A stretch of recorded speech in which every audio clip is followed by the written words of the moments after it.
It's a little early.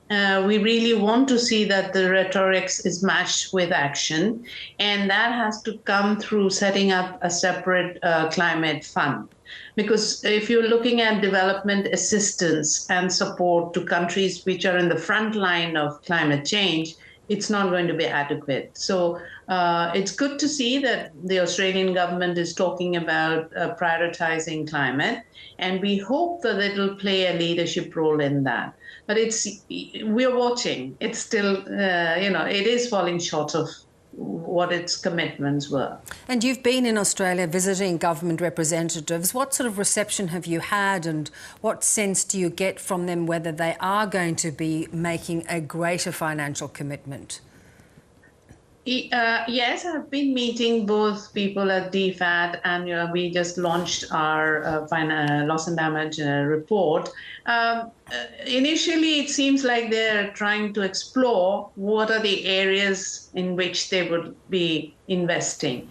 I think today it's quite clear that the climate impact is now, the crisis is there, and you need to put in new funds to support loss and damage. It's important to support the most vulnerable people. And that's the message that I've been trying to convey to your authorities and to the political leaders that we meet. And actually, Australia has launched a report with Oxfam looking at the climate finance and loss and damage. Yeah. So there's been receptive, but we want to see what role it'll play by going to COP27, which is the conference held in Egypt, and the strategy that you develop. There are some excellent strategies on climate change and how to address them, both for adaptation and mitigation.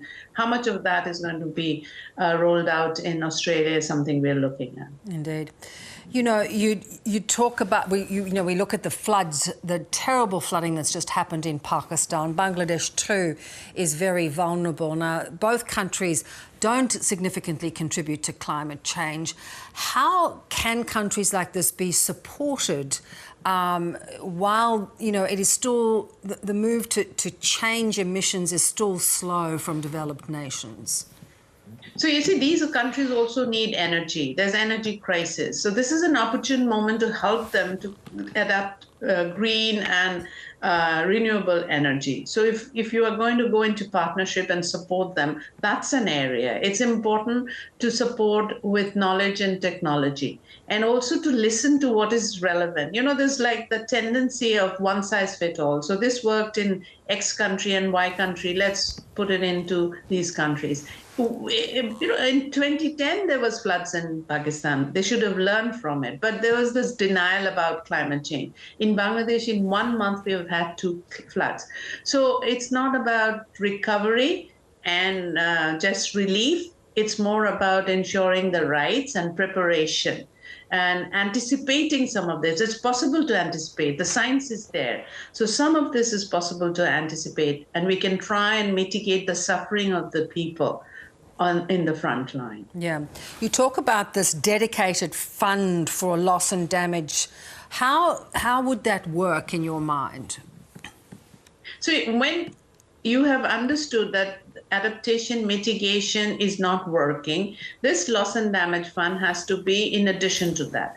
If a road is damaged, you can repair it. But how are you going to bring back the childhood of the girl child who was married off because of food insecurity or lack of water or trauma? So this is where the loss and damage fund should be put together to support that transition and to address some of these problems and to come up with nature-based solution, come up with new solution. Existing solution, business as usual, is not going to serve the purpose. So this is where the fund needs to come in. Yeah.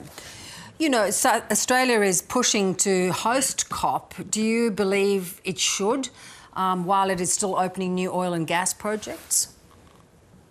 And that's for you to decide and the citizens of Australia to comment on. And I hope that the political actors will be sensible enough not to go back to fossil fuel dependency. I really hope. Instead, take a leadership and the climate arena at a global level. So I hope through you, the media, and through your channels, we can convey this to them. Don't go back to fossil fuel. Yes, no, it is. It's a big transition which many countries are trying to look at, and even if we look in Europe, it's a very big task, but something that needs to happen. Good to have you on. Thank you so much. Thank you for having me.